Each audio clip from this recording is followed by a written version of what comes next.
Hello student, आज मैं आपके सामने क्लास 12th का बायोलॉजी का एक सैम्पल पेपर लेके आया हूँ। इस सैम्पल पेपर में हम लोग कुछ एमसीक्यू और assertion reason mean section A जो होता है उसको डिस्कस करेंगे और ये आपके लिए काफ़ी बेनिफिट देगा, आपके एग्ज़ाम में हेल्प करेगा काफ़ी। और किस तरह के एमसीक्यू आ रहे हैं आजकल के टाइम पे और कैसे आपको उन्हें अटेम्प्ट करना है वो हम इस वीडियो में देखेंगे। ठीक है, तो चलते हैं हम सेक्शन ए की तरफ को जो एमसीक्यू बेस्ड रहने वाला है। तो क्वेश्चन नंबर फर्स्ट इस पेपर में क्या कह रहा है उसको देखिए। क्वेश्चन नंबर फर्स्ट जो है, स्क्रीन को थोड़ा बड़ी कर लेते हैं। क्वेश्चन नंबर फर्स्ट जो है वो देखिए, if a colour blind female marries a woman whose mother was also colour blind what are the chance of her progeny having the colour blindness. एक वुमेन है जो कलर ब्लाइंड है, ठीक है, उसकी शादी हो रही है किसी मैन के साथ में जिसकी मदर जो है ऑलरेडी कलर ब्लाइंड है। तो जो मैन है वो कलर ब्लाइंड अभी यहाँ पे कंडीशन नहीं बता रहा है। जो वुमेन है वो कलर ब्लाइंड है, ठीक है, वुमेन कलर, लेकिन जो इसकी मदर है वो क्या है, वो कलर ब्लाइंड है। जो इसकी मदर होगी वो क्या होगी, वो भी कलर ब्लाइंड होगी। ठीक है, वेट, ओके। सो अगर इसकी मैन की जो मदर है वो कलर ब्लाइंड है तो चांसेस क्या बनते हैं, अगर ये किसी भी, अगर मैं इसकी फादर की बात करूँ, अगर ये इसका क्रॉस किसी नॉर्मल मैन के साथ में भी हो रहा है तो चांसेस क्या बनते हैं कि जो लड़का होगा, है ना, जो मैन होगा, जो इसका लड़का होगा वो क्या होगा, वो कलर ब्लाइंड ही रहेगा। ठीक है, तो ऑब्वियसली बात है इस क्वेश्चन में वुमेन जो कलर ब्लाइंड है, ठीक है, वुमेन कलर ब्लाइंड है, इसका क्रॉस हम किसके साथ में कर रहे हैं, एक मैन जिसकी मदर जो है वो कलर ब्लाइंड है, तो ऑब्वियसली बात है वो मैन भी क्या होगा, कलर ब्लाइंड ही होगा। ठीक है, ये कंडीशन जा रही है। अब इस कंडीशन में आपको ये बताना है कि जो इसके प्रोजेनी होंगे वो कलर ब्लाइंडनेस कितना परसेंट रखेंगे, ये क्वेश्चन में ये कह रहा है। तो कलर ब्लाइंडनेस देखो, अगर इसका क्रॉस इस क्रोमोसोम का इसके साथ में होता है, अगर इसका क्रॉस इसके साथ में होता है, अगर इसका क्रॉस इसके साथ में होता है, या फिर इसका क्रॉस यहाँ पे इस वाई के साथ में होता है, तब भी सारे के सारे प्रोजेनी कैसे होंगे, कलर ब्लाइंड वाली कंडीशन में ही आएंगे। ठीक है, मेल, क्योंकि मेल के पास में एक एक्स होता है, ठीक है, और एक वाई क्रोमोसोम होता है, तो मेल क्या होगा, दोनों के दोनों मेल कलर ब्लाइंड होंगे और मदर जो होगी वो भी कलर ब्लाइंड होगी। ठीक है, तो राइट आंसर क्या हो जाएगा इसका, राइट आंसर हो जाएगा डी। ठीक है, डी राइट आंसर हो जाएगा क्योंकि सारे के सारे प्रोजेनी जो होंगे वो कलर ब्लाइंड कंडीशन में आएंगे। ठीक, नेक्स्ट क्वेश्चन की बात करते हैं। क्वेश्चन नंबर सेकंड है, a survey was made by the doctors of a fertility clinic and they have categorized women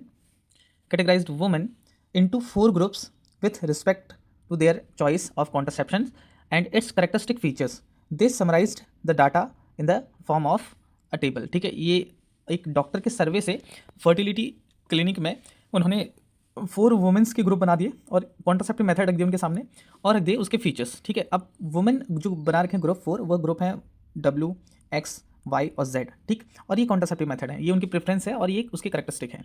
ठीक है, अब क्वेश्चन क्या कह रहा है इसके अकॉर्डिंग देखिए, which group will have the highest chance of avoiding potential STD during the sexual intercourse. ठीक है, सेक्सुअल इंटरकोर्स के दौरान प्रेगनेंसी को और एसटीडी को, बेसिकली यहाँ पे क्वेश्चन में क्या पूछा है, क्वेश्चन में पूछा है एसटीडी को प्रिवेंट करने के लिए कौन सा बेस्ट यहाँ पे ग्रुप होगा जिसने ये सिलेक्ट किया है कि वो प्रेगनेंसी जो रहेगी वो अवॉइड रहेगी। क्या पूछा है यहाँ पे, एसटीडी को प्रिवेंट करने के लिए, ठीक है, वो पूछा कौन सा ग्रुप इसमें से बेस्ट रहेगा, ये पूछ रहा है जिसने सेलेक्ट किया है। तो ग्रुप देखिए, ग्रुप डब्ल्यू जो है वो लिपीज लूप नॉन मेडिकेटेड फीचर है इसके। ठीक है, तो ये तो आपका आईयूडी में आता है। ठीक है, तो ये कॉन्ट्रासेप्शन, ये एसटीडी को प्रिवेंट नहीं करता है। ग्रुप एक्स जो है वो मल्टीलोड 375, ये कॉपर रिलीजिंग जो आयंस, कॉपर रिलीजिंग आयंस जो होते हैं उनको रिलीज करता है, ये भी आईओडी में आता है, तो ये भी एसटीडी को प्रिवेंट नहीं करता है। ग्रुप वाई जो है वो डायफार्म है, डायफार्म कॉन्ट्रासेप्टिव मेथड को सेलेक्ट कर रहा है और ये फीमेल बैरियर का काम करते हैं। अब फीमेल बैरियर जो होते हैं बेटा, ये बैरियर जो होते हैं क्या करते हैं, वो स्पर्म को अंदर नहीं जाने देते, बॉडी के, फीमेल की बॉडी के अंदर नहीं पास होने देते हैं।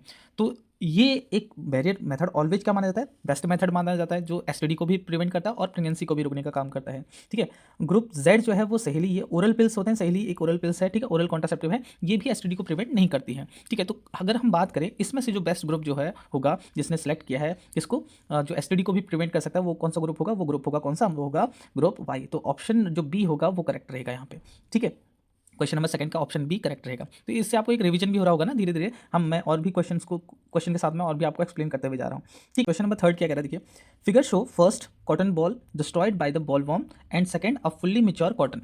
ओके, जो फर्स्ट फिगर है, ये वाला जो फिगर आपको दिख रहा होगा यहाँ पे, ठीक, ये वाला जो फिगर दिख रहा होगा, ये बोलवॉर्म के थ्रू डिस्ट्रॉयड कॉटन बॉल है और ये एक फुल्ली मिच्योर कॉटन है सेकंड वाला। ठीक है, ये एनसीईआरटी का ही डायग्राम है। अब इसके बेसिस पे क्वेश्चन क्या कह रहा है आपसे, which of the following genes were introduced in cotton to protect it from the cotton bollworm. Biotechnology में हमने पढ़ा था कि रिकॉम्बिनेंट डीएनए की हेल्प से, रिकॉम्बिनेंट डीएनए टेक्नोलॉजी की हेल्प से हम कॉटन को क्या कर सकते हैं, रेजिस्टेंस बना सकते हैं, कॉटन प्लांट को रेजिस्टेंस बना सकते हैं, किससे, एक स्पेसिफिक या फिर पर्टिकुलर इंसेक्ट से, या फिर जो उनको हार्म कर रहे हैं, कॉटन क्रॉप को जो हार्म कर रहे हैं, उनको हम क्या बना सकते हैं, रेजिस्टेंस बना सकते हैं। तो इनमें से कौन सा जीन हम यूज़ करते हैं किससे, कॉटन को प्रोटेक्ट करने के लिए, ठीक है, किससे, बॉलवॉर्म से प्रोटेक्ट करने के लिए। सो ये भी एनसीईआरटी में ही लाइन है डिट्टो इसकी, ठीक है। तो ऑप्शन नंबर जो सी होगा ना बेटा इसका, वो करेक्ट रहेगा, option number C, cry first AC and cry second A B, ये एनसीईआरटी में ही लिखा हुआ है डायरेक्टली। अब मुझे आप लोग ये बताइए क्राई का मतलब क्या हुआ यहाँ पे, क्राई जो दे रखा है, क्राई फर्स्ट, ये जो लिखा हुआ है क्राई का फुल फॉर्म क्या होता है, ठीक है। और ये क्राई जो होता है वो किससे लिया जाता है, किससे एक्सट्रैक्ट किया जाता है, cry first A C and cry second A B, ये जीन है, चलो मैं बता दूँ आपको, जीन होते हैं, ये किससे एक्सट्रैक्ट करे जाते हैं, ठीक है, बायोटेक्नोलॉजी में। ओके, नाउ क्वेश्चन नंबर 4 देखिए, क्वेश्चन नंबर 4 क्या कह रहा है, to increase the amount of rice produce on his land a farmer applied a particular type of strategy. Following the harvest, he reported a record-breaking 60% increase in rice yield over the previous year. Identify the correct statement that identified the correct strategy. Okay, अब ये कह रहा है कि एक farmer जो है उसने राइस के प्रोडक्शन को इंक्रीज़ करने के लिए अपने फील्ड में, अपने जो भी वहाँ पे उसको जहाँ पे वो क्रॉपिंग करा होगा वहाँ पे उसने कुछ स्ट्रैटेजी यूज़ करी है जिसकी वजह से उसका 60%, ठीक है, प्रीवियस ईयर से कितना 60% मोर उसको बेनिफिट हो रहा है, इंक्रीज़ हो रही है उसकी यील्ड, जो राइस की यील्ड है वो इंक्रीज़ हो रही है, ठीक। अब आपको इनमें से ये 4 ऑप्शन में से ये बताना है कि कौन सा स्ट्रैटेजी उसने यूज़ करी होगी जिसकी वजह से उसकी जो क्रॉपिंग है, उसकी जो यील्ड है, राइस की जो यील्ड है वो इंप्रूव हुई है या फिर इंक्रीज़ हुई है, ठीक है। तो इसका जो फर्स्ट ऑप्शन है, azolla pinnata is a free floating water fern that fix atmospheric nitrogen in a symbiotic relationship with the cyanobacterium and anabaena azolla, ठीक है। तो ये कह रहा है कि इनमें से जो पहला है एक अजोला पिन्नाटा जो है वो एक फ्री फ्लोटिंग वाटर फर्न है और ये एटमॉस्फेरिक नाइट्रोजन को फिक्स करता है, किसके साथ में रिलेशनशिप रखता है, साइनोबैक्टीरियम एनाबिना, इनके अजोला के साथ में रिलेशन रखता है, ठीक है। Bacillus thuringiensis has killed the most of the paste of rice, ये बेसिलस thuringiensis जो होता है ये किल करता है मोस्ट ऑफ द पेस्ट को, राइस में जो डिजीज कॉज करते हैं, राइस की जो क्रॉपिंग होती है उसको हार्म करते हैं, उसको किल करने का काम करते हैं। Option C, mycorrhiza are the prevalent in the rice field. Option D, Xanthomonas campestris forms symbiotic relation with the rice and lead to the increase in the yield, ठीक है। तो एक्चुअल में ज़ेंथोमोनास कंपेस्टरिस जो होता है वो एक बैक्टीरिया होता है जो ये डिजीज़ कॉज करता है, किसमें, प्लांट्स में डिजीज़ कॉज करता है, तो ये तो होगा नहीं इसका आंसर। और mycorrhiza are prevalent in the rice field, नहीं, ये भी नहीं है क्योंकि प्रिवलेंट नहीं होते माइकोराइजा इतने, क्योंकि वो जो सिर्फ राइस फील्ड में देखने को मिलेंगे। एंड बी ऑप्शन बी है बेसिलस thuringiensis, बेसिलस thuringiensis जो होता है एक बैक्टीरिया होता है, ये has killed the most of the paste of rice, ठीक है, किल कर सकता है लेकिन ये इंक्रीज़ नहीं कर सकता उसकी यील्ड को, ठीक है। तो जो ऑप्शन ए होगा यहाँ पे वो करेक्ट हो जाएगा, ठीक है। ऑप्शन ए कैसे, क्योंकि ये इंक्रीज़ करेगा, नाइट्रोजन के अमाउंट को इंक्रीज़ करेगा, ठीक है, उस फील्ड में, जिसकी वजह से क्या हो सकता है, उसकी क्रॉप में उसके यील्ड में इंप्रूव हो सकता है या इंक्रीज़ हो सकता है उसका अमाउंट, ठीक है। तो ऑप्शन ए जो होगा यहाँ पे वो करेक्ट रहेगा, ठीक है, ऑप्शन ए जो रहेगा वो करेक्ट रहेगा।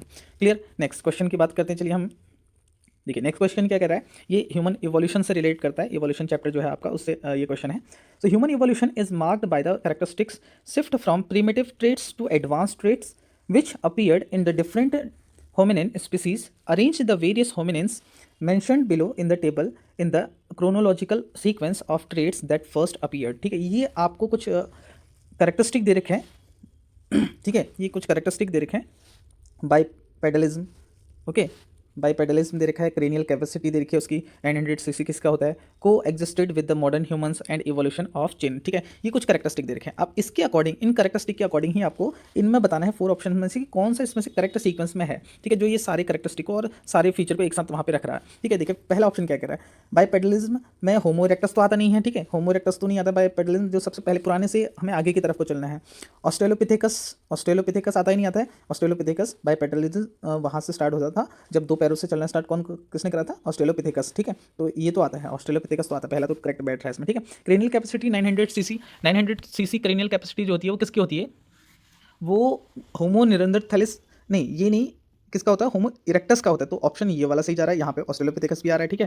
नेक्स्ट क्वेश्चन कह रहा है coexisted with the modern humans, modern human के साथ में होमो इरेक्टस ने सर्वाइव नहीं करा है, कौन किसने करा है, होमो निरंदरथैलेंस ने सर्वाइव करा है, होमो निरंदरथल मैन भी बोलते हैं हम इन्हें, ठीक है, इन्होंने सर्वाइव, ये सर्वाइव करते हैं। और लास्ट में है इवोल्यूशन ऑफ चिन, चिन का इवोल्यूशन कहाँ पे हुआ था, कौन से इसमें हुआ, तो ऑस्ट्रेलोपिथेकस नहीं होगा इसमें, होमोसेपियंस नहीं होगा, होमोसेपियंस यहाँ होमोसेपियंस होगा, ठीक है, यहाँ पे। लेकिन चारों ऑप्शन में से कौन सा ऑप्शन सही जा रहा है, जिसमें सब करेक्ट जा रहे हैं, सी वाला, ठीक है, इसमें चारों करेक्ट जा रहे हैं, तो हमारे जो आंसर होगा यहाँ पे कौन सा होगा, कौन सा हम किसको सेलेक्ट करेंगे, ऑप्शन सी को यहाँ पे चूज करेंगे, ठीक है। ऑप्शन सी जो होगा वो राइट आंसर होगा क्वेश्चन नंबर 5 का, ठीक है। कैसे हो रहा है आपको समझ में आ रहा है ना, बाइपेडलिज्म मतलब 2 पैरों पे चलना, क्रेनियल कैपेसिटी 900 सीसी, को exist with the modern humans and evolution of chin, in characteristic के बेसिस पे हमें सीक्वेंस को सिलेक्ट करना है कि कौन सा राइट स्पीसीज जो हो रही है वो इसमें मैच कर रही है, ठीक है, उसको उसके हिसाब से हमें सेलेक्ट करना है।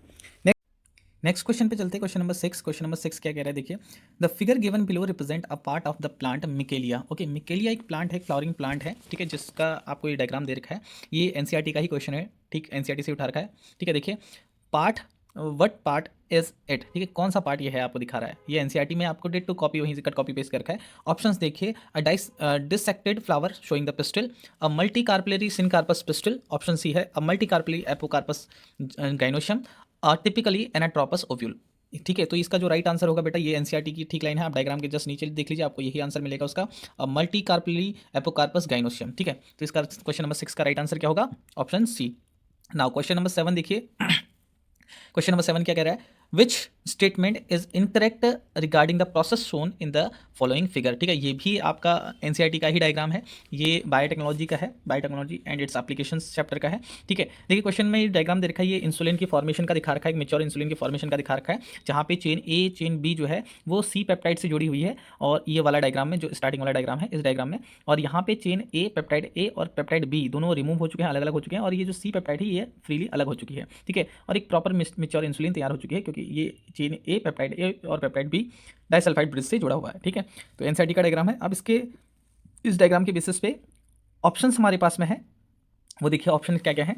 ऑप्शन कह रहे हैं कि फर्स्ट इसमें कह रहा है कि two two short polypeptide chain, chain A and chain C make up the insulin. नहीं, चेन ए और चेन सी मेकअप नहीं करती इंसुलिन का, चेन कौन सा करता है, ए और बी करता है। ठीक है, तो ये डायग्राम क्या बता रहा है, conversion of the pro insulin after removal of the C peptide. ठीक है भाई, ये तो सही कह रहा है कि कन्वर्जन हो रहा है यहाँ पे किसका, प्रो इंसुलिन का, किसमें, किससे हो रहा है, after the removal of C peptide. C peptide के रिमूव होने से एक प्रो इंसुलिन तैयार हो रही है, मतलब एक मेच्योर इंसुलिन बन रही है। ठीक है, insulin is synthesize as an active hormone, ये हार्मोन वाला डायग्राम तो इसमें नहीं है, तो ये भी नहीं होगा, ये भी नहीं है। ठीक है, C peptide is usually removed much before the maturation of insulin, C peptide is usually removed much before the mature, ये ठीक है, बट यहाँ पे जो हमें जो डायग्राम बता रहा है वो क्या बता रहा है, वो बता रहा है कन्वर्जन, पूरा प्रोसेस दिखा रहा है ना, conversion of the pro insulin after the removal of the C peptide. ठीक है, तो हम इसमें राइट आंसर किसको बोलेंगे, हम राइट आंसर बोलेंगे ऑप्शन नंबर बी को, ऑप्शन बी हमारे लिए क्या होगा, राइट आंसर होगा। ठीक है, डायग्राम के अकॉर्डिंग चलेंगे हम, डायग्राम में जो पूछा गया है उसके अकॉर्डिंग, जो दिखाया गया है उसी के अकॉर्डिंग हम आंसर बता रहे हैं। ठीक, नेक्स्ट क्वेश्चन कह रहा है, देखिए question number 8, a complaint was filed against a hospital for the exchange of a newborn baby with another one. To solve the case, the doctor used blood types, the parents genotype for the blood group are IA, small I, capital IA or B. what are what was the blood type of the child who was mistakenly identified as their child। ठीक है, ये कह रहा है कि एक hospital है, उस हॉस्पिटल में न्यूबॉर्न बेबी जो है वो एक्सचेंज हो चुके हैं। ठीक है, अब उसको सॉल्व करने के लिए जो डॉक्टर्स हैं वहाँ पे उन्होंने ब्लड ग्रुप टेस्ट करा, उसके अकॉर्डिंग वो बता रहे हैं। अब उनको पता लगा कि जो पेरेंट्स हैं उनका जो जीनोटाइप है, वो पेरेंट्स का जीनोटाइप क्या है, वो है capital I A small I, और दूसरे पेरेंट्स का है कैपिटल आई ए और स्मॉल आई बी। ठीक है, ये कह रहा है। अब जो उनके बच्चे होंगे ना बेटा, वो क्या होंगे, वो कौन से ब्लड ग्रुप वाले हो सकते हैं, या तो ए ब्लड ग्रुप वाले हो सकते हैं, ठीक, या तो ए बी ब्लड ग्रुप वाले हो सकते हैं। ओके, यही होंगे, और एक ब्लड ग्रुप आ जाएगा बी, क्योंकि ये स्मॉल आई है, इधर बी है। ठीक है, ये ब्लड ग्रुप भी आ जाएगा इसमें, 3 ब्लड ग्रुप वाले आ सकते हैं। अभी क्वेश्चन में ये कह रहा है, लास्ट वाला question, what was the blood type. ठीक है, कौन सा ब्लड टाइप होगा of the child who was mistakenly identify as their child, कि उस बच्चे का कौन सा ब्लड ग्रुप हो सकता है जिसको मिस्टेकली उन्होंने अपना बच्चा समझ लिया है, फिर वो एक्सचेंज हो चुका है। ठीक है, तो इसमें देखो ए भी है ऑप्शन में, ये ए बी है, ए बी भी है और बी भी है, तो यहाँ पे कौन सा होगा, ओ वाला ब्लड ग्रुप वाला उनका बच्चा नहीं हो सकता है। ठीक है, तो इसका राइट आंसर क्या जाएगा, राइट आंसर जाएगा ऑप्शन नंबर डी। ठीक है, ये ऑप्शन नंबर डी जो होगा, ब्लड ग्रुप ओ वाला जो होगा बच्चा, वो इनका बच्चा नहीं होगा एक तरीके से। ठीक है, तो ऑप्शन नंबर डी जो होगा वो राइट होगा। क्वेश्चन नंबर 9 देखिए, identify the missing trophic level and energy available at that trophic level form the food chain shown below. ठीक है, एक फूड चेन नीचे दिखा रखी है आपको, उस फूड चेन में ये बोल रहा है कि जो आपको आइडेंटिफाई करना है जो मिसिंग ट्रॉपिक लेवल है। ठीक है, ये देखो सेकेंडरी कंज्यूमर से पहले जो है यहाँ पे ये मिसिंग है, इसको आइडेंटिफाई करना है आपको। ठीक है, और यहाँ पे आपको जूल के प्रोस्पेक्टिव से भी दे रखा है, एनर्जी लेवल के प्रोस्पेक्टिव से भी दे रखा है कि प्राइमरी प्रोड्यूसर जो है वो 1000 एनर्जी जूल ऑफ एनर्जी को रख रहे हैं। तो यहाँ पे कौन सा आएगा, तो यहाँ पे क्या आएगा बेटा, यहाँ पे देखो सेकेंडरी कंज्यूमर लिखा हुआ है, तो यहाँ पे कौन सा आएगा, सेकेंडरी कंज्यूमर से पहले क्या आना चाहिए, वो प्राइमरी कंज्यूमर आना चाहिए। तो ऑप्शन डी को भी हटा दो और ए को भी हटा दो, कौन सा बचा, सी और ए बी बचा। अब देखिए यहाँ पे दे रखा है आपको कौन सा, 1000 जूल दे रखा है। ठीक है, तो अब 10% एनर्जी ट्रांसफर होती है, तो 1000 का 10% निकाल लो, 1000 का 10% कितना होगा, 100 होगा। तो इसमें 10 दे रखा है, इसमें 100 दे रखा है, तो ऑप्शन बी जो होगा वो करेक्ट हो जाएगा हमारा। ठीक है, ऑप्शन बी को जो होगा हम उसको करेक्ट मानेंगे यहाँ पे, इस क्वेश्चन का आंसर जो होगा ऑप्शन बी। तो मिसिंग जो होगा ट्रॉपिक लेवल कौन सा होगा, प्राइमरी कंज्यूमर, और वो कितनी एनर्जी रखेगा, 100 जूल ऑफ एनर्जी रखेगा। ठीक, question number next 10, select the incorrect statement among the following. इनमें से इनकरेक्ट स्टेटमेंट को आपको सेलेक्ट करना है। ठीक है, इनकरेक्ट स्टेटमेंट क्या क्या होगा देखिए इसमें से, corona radiata is the outermost layer of follicle cells that surrounded egg ovum immediately after fertilization, नहीं, फर्टिलाइजेशन के बाद में, इमीडिएटली आफ्टर के बाद में, ये तो पहला ही आपका रॉन्ग हो रहा है, ठीक है। ये तो फर्स्ट ही जो स्टेटमेंट है यही रॉन्ग हो रहा है, तो आपका जो राइट आंसर हो रहा है, इनकरेक्ट बताना है ना हमें, इनकरेक्ट बताना है। देखिए इनकरेक्ट पूछा गया है, तो इनकरेक्ट में तो कोरोना रेडिएटा ही हुआ है यहाँ पे, ठीक है। तो वो बाहर नहीं होता, जब ओव्यूलेशन होता है उसके बाद जो लेयर बनती है, आउटर लेयर जो बनती है, उसको हम कोरोना रेडिएटा बोलते हैं, ठीक है। ये फॉलिकल की होती है, ठीक है। जो सेल होते हैं, स्पेसिफिक सेल्स होते हैं, वो ग्रेनुलोसा सेल्स होते हैं, ठीक है, किसके, ओवम सेल के बाहर से। तो ये यहाँ पे स्टेटमेंट में कह रहा है कि after the, immediately after the fertilization, fertilization के बाद जो होते हैं वो कोरोना रेडिएटा होते हैं एक्सेल के बाहर से। तो ये स्टेटमेंट यहाँ पे रॉन्ग हो गया, ठीक है। और बाकी ऑप्शन तो ठीक ही होंगे अगर हमें यही मिल गया। तो यहाँ पे zona pellucida is the non cellular layer located just beneath the corona radiata crucial for the sperm binding and fertilisation, ठीक है ये स्टेटमेंट, ठीक है। ये आपसे इनकरेक्ट पूछा गया है, तो ये इनकरेक्ट है, ये स्टेटमेंट इनकरेक्ट है, तो हमें इनकरेक्ट ही इसको ही सिलेक्ट करना है। तो इसलिए हमारा जो राइट आंसर हो जाएगा वो हो जाएगा ऑप्शन नंबर ए, बाकी पढ़ने की जरूरत ही नहीं है, ठीक है। नेक्स्ट की बात करते हैं। देखिए एक फ्लो चार्ट आपको दे रखा है, question number 11, the flow chart depict the evolutionary progression of life and the development of the earth atmosphere, ठीक है। अर्थ के एटमॉस्फेयर को दिखा रखा है यहाँ पे कुछ चीज़ें देखें वो नोट करने वाली हैं। देखिए ऑक्सीजन फ्री इन्वायरमेंट यहाँ पे लिखा हुआ है, ऑक्सीजन एक्यूमुलेट हो रहा है, oxygen form photosynthesis from photosynthesis, ठीक है। ऑक्सीजन जो फॉर्म हो रहा है कहाँ से हो रहा है, फोटोसिंथेसिस के थ्रू फॉर्म हो रहा है। ऑक्सीजन फ्री एटमॉस्फेयर, ये ऑक्सीजन फ्री एटमॉस्फेयर यहाँ पे आगे को दिखा रहा है फिर, ठीक है। मल्टी सेलुलर फॉर्म हो गया, ठीक है। यूनिसेलुलर फॉर्म हो गई, यहाँ पे मिसिंग है, ये वाला जो फर्स्ट है ये मिसिंग है। और ऑर्गेनिक एवोल्यूशन हो गया, सेकंड यहाँ पे ये बताना है, और फॉर्मेशन ऑफ अर्थ, ठीक है। ये आपको यहाँ पे ये चीज़ें बतानी है, ठीक है। क्या पूछ रहा है इसमें से, ठीक है। Identify first and second in the given flow chart, first और सेकंड को आइडेंटिफाई करना है यहाँ पे इसके बेसिस से, ठीक है, टेबल के बेसिस से। सो फर्स्ट क्या होगा भाई और सेकंड क्या होगा, वहाँ पे देखिए फर्स्ट और सेकंड के बारे में यहाँ पे बताना है आपको। सो जो पहला होगा ना बेटा, यहाँ पे क्या लिखा हुआ है, एक इंपॉर्टेंट है चीज़ यहाँ पे लिखा है oxygen from photosynthesis. So oxygen अगर फोटोसिंथेसिस से आ रही है तो ये कहाँ से आ रही है ऑक्सीजन, ये प्लांट से आ रही है, ठीक है, प्लांट्स से आ रही है, क्योंकि प्लांट फोटोसिंथेसिस करेंगे तो ऑक्सीजन तब रिलीज होगा, ठीक हो गया। ऑर्गेनिक एवोल्यूशन हो रहा है, ऑर्गेनिक एवोल्यूशन जब हो रहा है तो फिर क्या बन रहे हैं, जो लिविंग सेल्स हैं, लिविंग थिंग्स जो हैं वो बन रहे हैं। तो लिविंग थिंग्स बन रहे हैं तो उसको किसके हेल्प से बनेंगे, केमिकल के हेल्प से बनेंगे, केमिकल एवोल्यूशन के हेल्प से बनेंगे, ठीक है। तो एक ही आंसर इसमें आ रहा है, देखो प्लांट फर्स्ट में आएगा तो प्लांट प्रोड्यूसर कहे जाते हैं, तो ये ऑप्शन नंबर ए जो होगा ये करेक्ट हो जाएगा, ठीक है। बाकी सेकंड वाला जो होगा केमिकल एवोल्यूशन होगा, क्लियर, क्योंकि फिर दिखा रखा है केमिकल एवोल्यूशन, यहाँ पे कंज्यूमर दिखा रखा है और कीमो ऑटोट्रॉप्स दिखा रखा है। तो ऑप्शन नंबर जो फर्स्ट होगा ना ए, यहाँ पे ये सुटेबल है यहाँ पे इसके लिए, ऑप्शन नंबर ए जो होगा वो करेक्ट होगा, ठीक है, इस फ्लो चार्ट के according, clear. Okay, question number 12 क्या कह रहा है, देखिए following are the statement related to the application of biotechnology in medical science, identify the correct statement about the biotechnological applications and law governing them, ठीक है। तो अब बायोटेक्नोलॉजिकल एप्लीकेशंस के बेसिस पे कौन सा स्टेटमेंट जो होगा इसमें से, वो मल्टीपल हो सकते हैं, एक से ज़्यादा स्टेटमेंट ऑब्वियसली बात है, वो सही भी हो सकता है इसमें से ऑप्शन के हिसाब से, ठीक है, एक भी हो सकता है सही, ठीक है। तो उसके हिसाब से आपको राइट स्टेटमेंट को सिलेक्ट करना है। देखिए स्टेटमेंट फर्स्ट क्या कह रहा है, gene therapy involve replacing a defective mutant allele with a functional one or gene targeting through the gene amplification, ठीक है। तो जीन थेरेपी जो होता है वो रिप्लेसिंग करने में हेल्प करता है डिफेक्टिव म्यूटेंट एलील को, किससे, फंक्शनल वन से, बिल्कुल सही बात है, ये स्टेटमेंट करेक्ट हो गया, ठीक है। Transgenic animal can be used to study the physiology and genetic Alzheimer disease, ठीक है। तो ट्रांसजेनिक एनिमल जो होते हैं वो यूज़ किए जाते हैं किसको, स्टडी करने के लिए, फिजियोलॉजी और जेनेटिक एल्जाइमर वाली डिजीज को स्टडी करने के लिए यूज़ किए जाते हैं, ये भी सही है स्टेटमेंट, ठीक हो गया। नेक्स्ट है recombinant insulin is made by using the Saccharomyces cerevisiae, ये तो फंगस है एक, सैक्रोमाइसिस सर्विसाई, ठीक है, इसका सॉरी यीस्ट है, ओके, फंगस, हाँ, यूनिसेलुलर यीस्ट है, तो इसका यूज़ किया जाता है, बोला नहीं इसका यूज़ नहीं किया जाता, वहाँ पे तो हम इकोलाई बैक्टीरिया का यूज़ करते हैं बायोटेक्नोलॉजी में, ठीक है। तो ये स्टेटमेंट रॉन्ग हो गया। Indian patent bill amendment to resolve the issue of biopiracy, ठीक है। बायोपायरेसी जो होता है जिसको हम बोलते हैं, जो बायो प्रोडक्ट्स होते हैं या बायो रिसोर्सेज जो होते हैं विदाउट परमिशन के उसका यूज़ करना है किसी कंट्रीज़ के थ्रू या फिर किसी अदर कंपनीज़ के थ्रू हम कह सकते हैं, तो उसको हम बोलते हैं बायोपायरेसी, ठीक है। तो ये स्टेटमेंट भी करेक्ट है। तो स्टेटमेंट कौन सा, statement first second and fourth, first second and fourth किस में आ रहा है, कौन सा ऑप्शन में आ रहा है उसको हम करेक्ट बोल देंगे, ऑप्शन नंबर बी जो हो रहा है वो इन सारे स्टेट ऑप्शन को रख रहा है, फर्स्ट सेकंड एंड फोर्थ ये रख रहा है, ऑप्शन बी इज करेक्ट, ठीक है। ऑप्शन बी जो होगा उसको हम करेक्ट बोल देंगे, ठीक। क्वेश्चन नंबर 12 का option B correct. Now assertion reason question देखिए, question number 13 to 16 assertion reason यहाँ पे क्वेश्चन है, जिसकी फोर्थ ऑप्शन जो होते हैं वो सबको पता है कि बोथ ए एंड आर जो होते हैं true and R is the correct explanation of A, ठीक है। तो ये पहला ऑप्शन, दूसरा बोथ इसमें नॉट लगा दीजिएगा बीच में, और सी होता है A is true and R is false, और डी जो होता है A is false but R is true, ठीक। अब बात करते हैं इसमें फर्स्ट क्वेश्चन की, क्वेश्चन नंबर 13 की। देखिए क्वेश्चन नंबर 13 क्या कह रहा है, एसएसएन स्टेटमेंट क्या कह रहा है इसका, plasmodium vivax has two host, female anopheles and the secondary host being human, ठीक है। तो जो फीमेल वाइवेक्स होता है ये मलेरिया डिजीज कॉज करेगा। फीमेल मस्कीटो, एनाफिलीज मस्कीटो जो होती है इसकी प्राइमरी होस्ट होती है, और सेकेंडरी होस्ट जो होता है ह्यूमन बींग होता है। बिल्कुल सही बात है, स्टेटमेंट बिल्कुल सही है, ठीक है। तो सेकेंडरी जो रीजन वाला स्टेटमेंट उसको पढ़ने की नीड है हमें। तो क्या कह रहा है कि primary host is where the parasite maintains an amoeboid stage और इन आरबीसी। नहीं, प्राइमरी होस्ट तो एनाफ्लीज मस्कीटो हो गया, तो वहाँ पे ये आरबीसी में अमीबियोइड स्टेज तो ना मेंटेन करता है। ये करता है कहाँ पे? ह्यूमन बींग में करता है ये तो ये स्टेटमेंट क्या हो जाएगा? ये स्टेटमेंट रॉन्ग हो जाएगा सीधे सीधे, ठीक है। तो यहाँ पे ऑप्शन कौन सा आ जाएगा? ऑप्शन जो सी होगा वो करेक्ट होगा, ठीक है। क्वेश्चन नंबर 13 के लिए option C is correct. Now question number 14 क्या कह रहा है? Periodic abstinence is a natural method of contraception in which couples avoid intercourse from day 10 to 17 of the menstrual cycle। ठीक है, जो पीरियोडिक एब्स्टिनेंस होता है वो एक नेचुरल कॉन्ट्रासेप्टिव मेथड है, बिल्कुल सही बात है, जिसमें कपल्स जो होते हैं वो इंटरकोर्स को अवॉइड करते हैं। किन डेज में? जो फर्टाइल डेज होते हैं 10 to 17 डेज होते हैं मेंस्ट्रुअल साइकिल के, उसमें उनको अवॉइड करते हैं। नेचुरल मेथड है, ठीक है,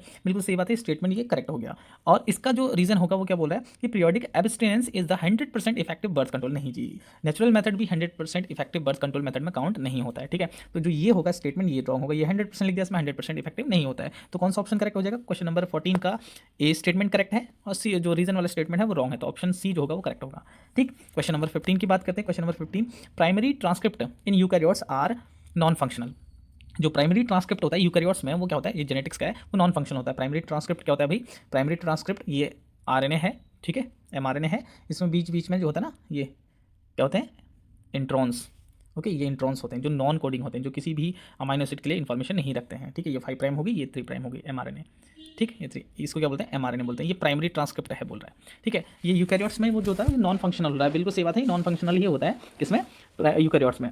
अब ओके, रीजन क्या बोला है? Methyl guanosine triphosphate is attached to the 5 end of hnRNA, ठीक है। जो अभी मैंने आरएनए बनाया था वो उसको हम एचएनआरएनए ही बोलते हैं ये, ठीक है। इसमें क्या होगा? बीच में क्या होंगे? बीच में होंगे इंट्रॉन, ये, ठीक है। इसको क्या बोलते हैं? एचएनआरएनए ही बोलते हैं यूकैरियोट्स में, ठीक है। जो इंट्रॉन और एक्सॉन को रखता है, हेट्रोजीनियस आरएनए बोलते हैं इसे, ठीक है। नेक्स्ट से बात करते हैं। तो यहाँ पे देखो ये स्टेटमेंट भी करेक्ट है, दोनों स्टेटमेंट सही जा रहे हैं, एसर्शन भी ठीक है और रीजन भी, बट ये एक्सप्लेन नहीं कर रहा है इसे कि जो नॉन फंक्शनल होता है वो क्यों होता है, ये एक्सप्लेन नहीं कर रहा है, ठीक है। तो इसमें ऑप्शन कौन सा जाएगा? ऑप्शन जो बी होगा वो करेक्ट होगा, ठीक। क्वेश्चन नंबर 15 का जो आंसर होगा बेटा वो होगा बी, ठीक है, बी करेक्ट आंसर होगा। क्वेश्चन नंबर 16 की बात करते हैं, लास्ट क्वेश्चन है आज का, देखिए the bacterial cell need to be made competent to take up the DNA. ये भी सही है, जो बैक्टीरियल सेल है उसको अगर किसी डीएनए को टेकअप करना है तो उसको सबसे पहले क्या होना पड़ेगा? कम्पिटेंट होना पड़ेगा। तो ये स्टेटमेंट भी क्या होगा? ठीक है, तो ये स्टेटमेंट भी क्या होगा? करेक्ट होगा। ऑप्शन नंबर सॉरी अभी ऑप्शन नहीं, ये एसएसएन का स्टेटमेंट ये ठीक है, क्वेश्चन नंबर 16 का। नेक्स्ट रीजन बोला है this is done by the treating them with a specific concentration of magnesium. नहीं, मैग्नीशियम में कंसंट्रेशन नहीं, कैल्शियम में हम कंसंट्रेशन रखते हैं, जिसकी वजह से उसके जो बैक्टीरियल सेल वॉल पे जो पोर होते हैं वो इंक्रीज हो जाते हैं, उनकी एफिशिएंसी बढ़ जाती है, ठीक है। वो टेकअप करते हैं किसी फॉरेन जो डीएनए होगा उसको टेकअप करेंगे, ठीक है, ट्रांसफॉर्मेशन प्रोसेस को कर पाएंगे। तो हम कैल्शियम आयन का यूज़ करते हैं, कैल्शियम का यूज़ करते हैं, कंसंट्रेशन ऑफ कैल्शियम उसका यूज़ करते हैं, बाइवेलेंट कैल्शियम का यूज़ करते हैं, मैग्नीशियम का यूज़ नहीं करते हैं। तो ऑप्शन इसका कौन सा हो जाए? ये तो रॉन्ग हो गया स्टेटमेंट, तो इसका राइट आंसर क्या होगा? तो इसका राइट आंसर होगा सी, ठीक है। तो क्वेश्चन नंबर सी का क्वेश्चन नंबर 16 का सॉरी राइट आंसर है सी। क्वेश्चन नंबर 15 का राइट आंसर मैंने बताया था आपको होगा बी। क्वेश्चन नंबर 14 का जो राइट आंसर होगा वो होगा सी अगेन। और क्वेश्चन नंबर 13 का जो राइट आंसर होगा वो भी क्या होगा? सी, ठीक है। तो ये थे आज के कुछ MCQ और assertion reason question section A. I hope कि आपको बहुत कुछ हेल्प मिली होगी इससे, और प्रैक्टिस करते रहिए, आपके बोर्ड एग्जाम काफ़ी पास में है, ठीक है। All the very best, thank you so much.